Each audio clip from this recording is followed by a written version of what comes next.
I loved it. Honestly, the more I think about it, I think that usually I agree with the critics 9 out of 10 times, but in this case, it was the one time that I really disagree with them. I Yeah.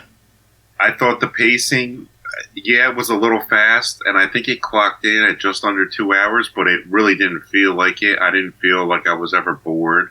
I was always anxious to see Venom come out, and I was always kind of wondering what was going to happen. I didn't think it was really predictable per se. I mean, some parts were obviously, but I don't know. It suffered from I guess, a weak storyline in certain parts, but I thought the acting was good.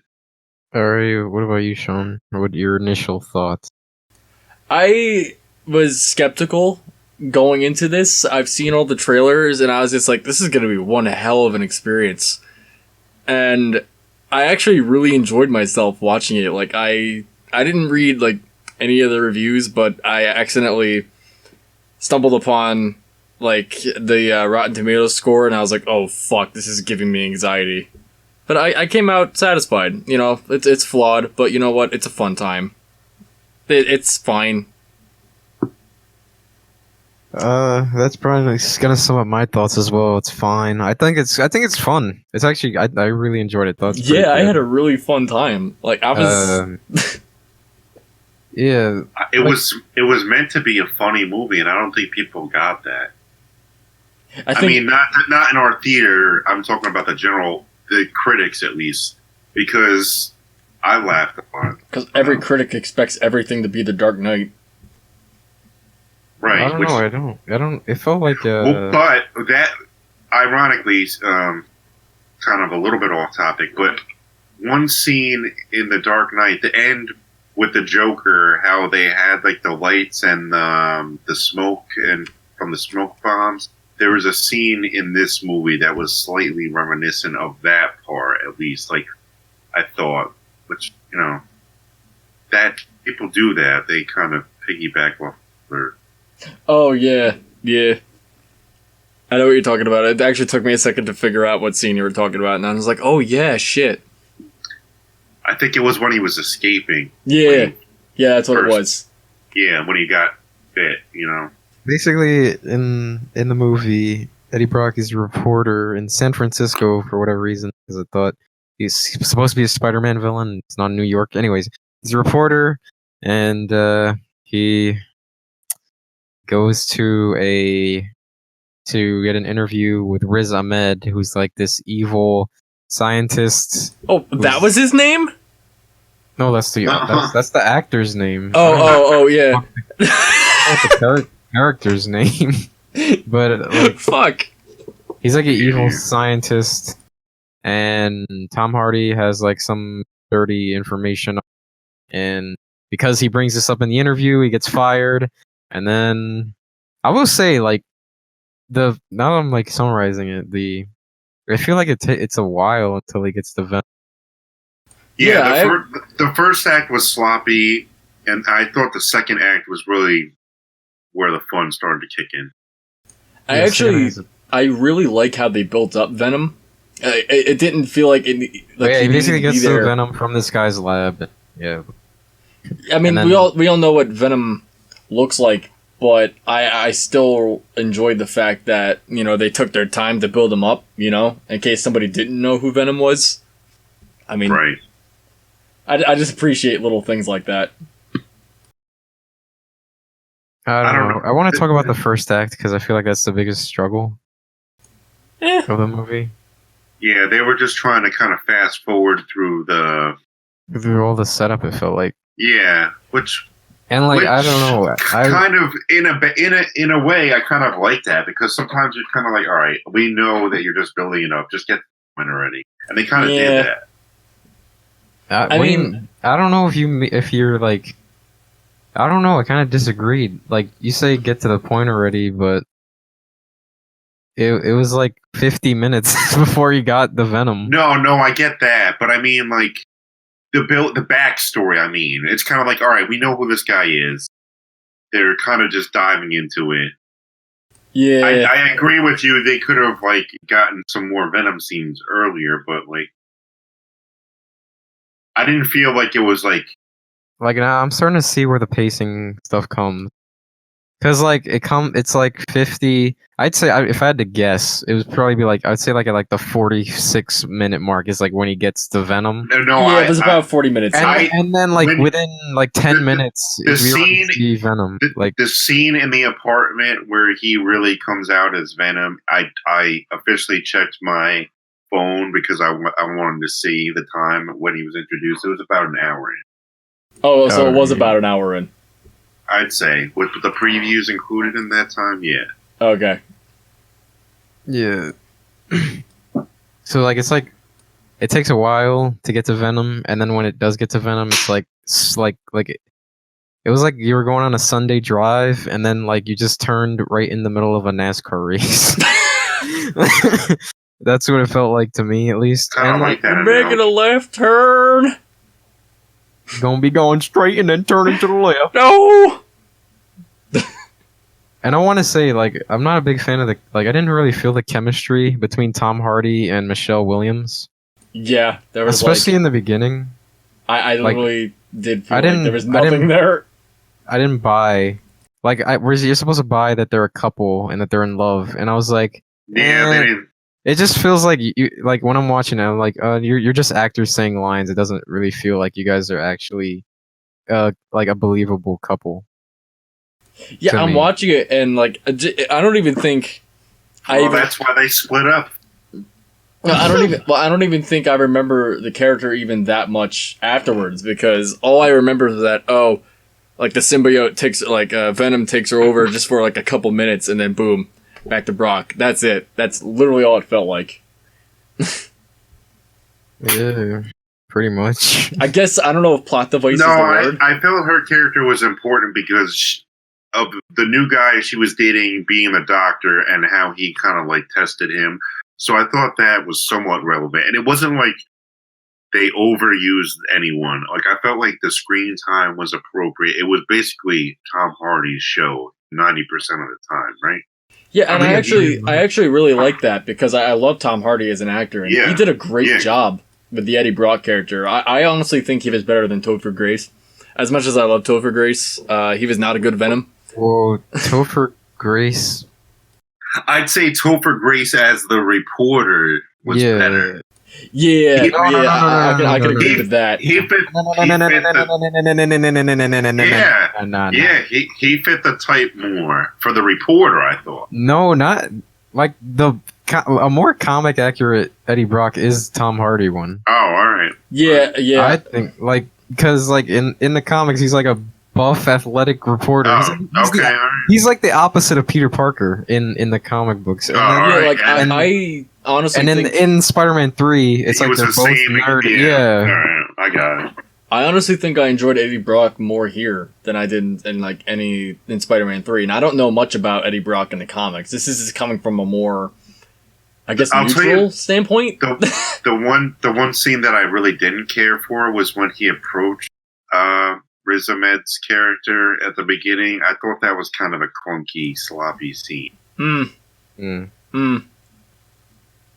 Like I didn't feel like that's how a reporter would approach you're talking someone. about- You know what I mean? Wait, you talking about So the sudden. first interview? Yeah, when they're walking in like the hallways of his building, his office. But It's just like, bitch, I got evidence against you, so let's talk about that. It's like, no. yeah, like it's not the reporter's job to pass judgment. It's just the reporter's job to find the fact. Yeah, pretty much. Well, I mean, like But that's not how reporting. that's how works modern anymore. that's how media is nowadays. Yeah, Yeah. man. Everyone's got an opinion.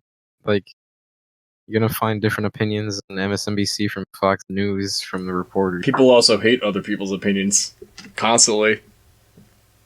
I respect your opinion, Jacob. I'm triggered. I'm just kidding.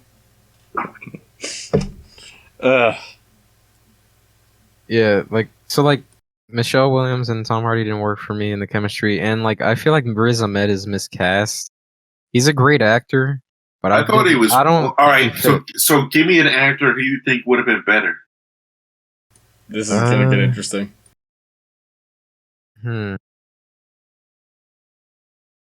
Yeah, man, you put me on the spot. I know.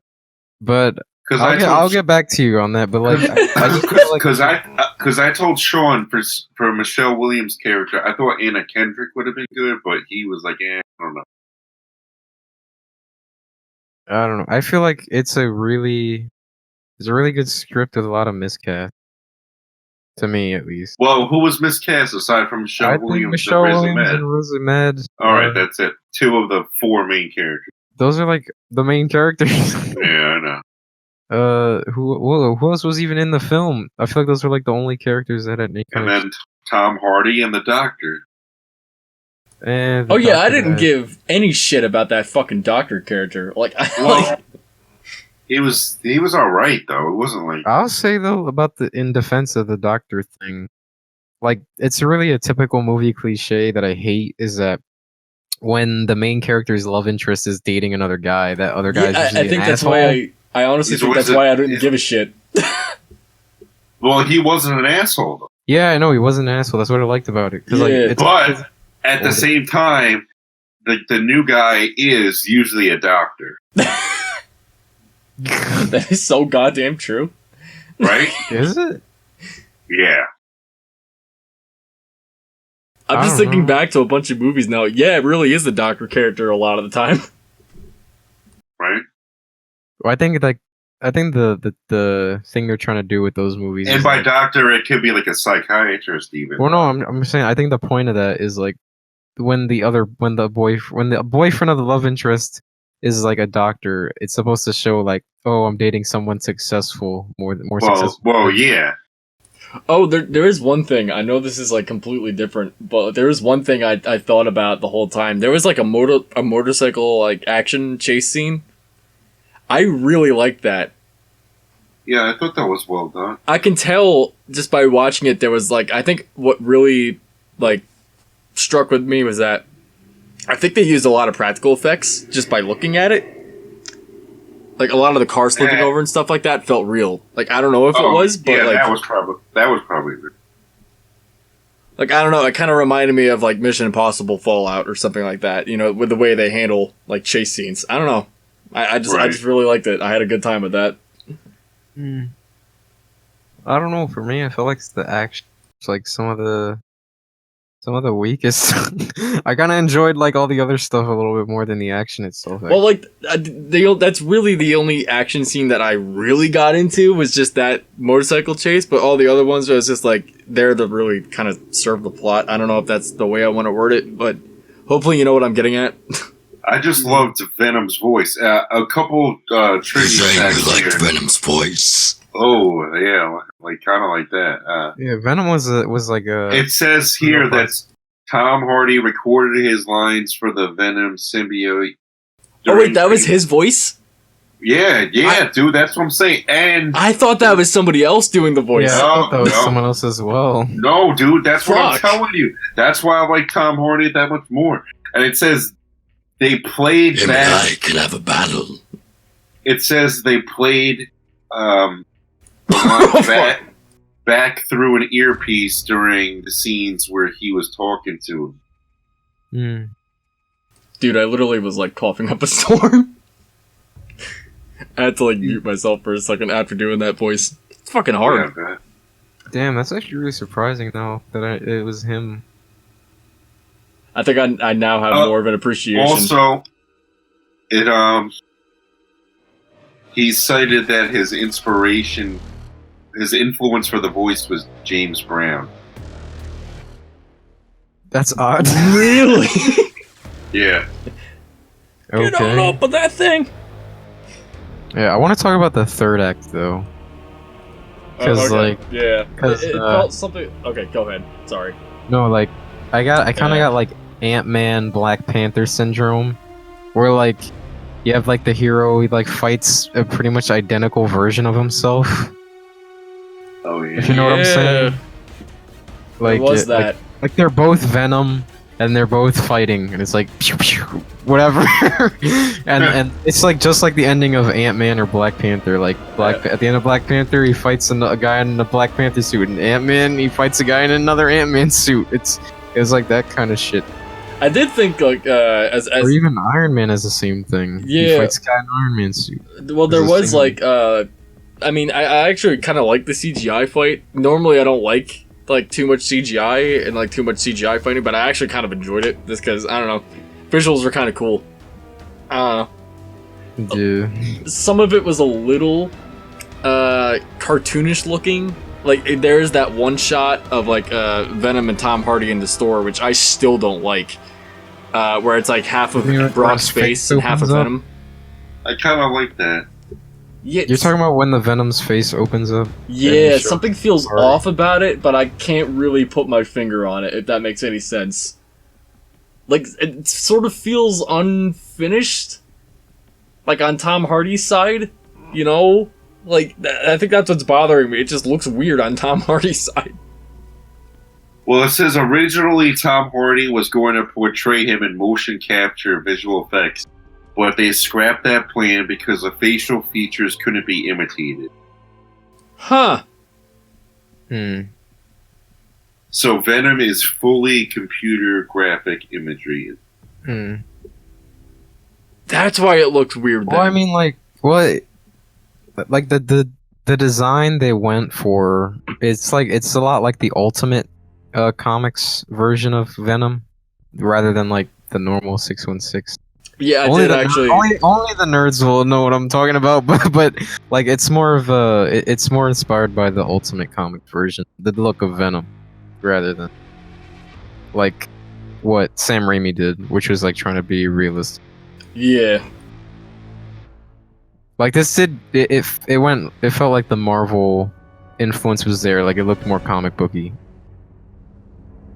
I really like the design over the Spider-Man 3 design. I don't know. Well, I hope to see an R-rated cut on the Blu-ray. That I would love. Yeah. Honestly. Because, like we said, we heard in interviews that Tom Hardy said they asked Tom Hardy what his favorite scenes in the movie were, and they cut out like 30 to 40 minutes of the movie. And that's what he said. He said some of my favorite scenes were ones that were cut out of the movie, and he said that they cut out 30 to 40 minutes of the movie. But then he went online and retracted that statement, and he said all my favorite parts were in the movie. So I'm wondering if they told him to say something. Yeah, because that's actually a very Sony thing to do. Studio interference is always the main problem with these movies, and that is clearly showed here. Yeah, well, Sony's always had a problem with studio interference. I mean, ever since like Spider-Man 3. I mean, fuck. Like that whole movie was studio interference. I don't know, you bring up an R-rated cut, I'm just instantly thinking of that scene where like Riz Ahmed like cuts his fucking sides across that whole office room. Just imagining an R rating, everybody's head come off and blood goes everywhere. Well, even when that Asian woman was eating the eel overseas, I'm like, this could have been a lot darker. Well, there was a scene where like some guy's head got chopped off, and there was like, you saw like a little bit of blood, but then they cut away from it, and I was like, holy, that shot was there for way longer, and it kind of looked like they recolored the blood, like it looked black. That's a thing they do in PG-13. Yeah, but I've always found that so weird. What is with blood in movies? Like, why can't you have the color red as blood? Is it like disturb? I don't know. It's kind of fucking weird. MPAA, fix that shit. Yeah, I don't know. There's nothing that I loved so much that I feel like any special attention needs to be brought to it. Like, you know how, like, in Mission Impossible, you talked about, like, the bathroom fight scene and, like, the third act was incredible. Like, I feel like there's nothing in this movie There wasn't so much. that one scene where, like, oh my god, I can't wait to watch that scene again. But the second act was great, so... Yeah, like when Venom is, like, the voice of Venom, like the symbiote Venom is like the best part of the movie. I want to start researching apps or just ways where I can make the Venom voice. I know Sean can just do it smoke a pack of Marlboros. Jacob, final thoughts? It gets a sideways thumb from me. It's fine, but like It's better than Ant-Man and the Wasp, though. It's better than fine. It's better than the critics say. I gave it a 7 out of 10, and you'll definitely have fun watching. How about you, Sean? I guess because I'm still a little conflicted. Is there anything between a thumbs up and like a sideways thumb? No, You guys are so negative. No, you make a choice. Sean You're gives on it a some thumbs film up. snobs, you fuck. Oh, alright. Sean gives it a thumbs up. I get a sideways. No. Mark gives it a 7. It's more thumb. It's more thumb sideways. It's more thumb sideways. I guess we'll end this off. Yeah. So, peace, See my ya. dudes. See ya. Bye, guys.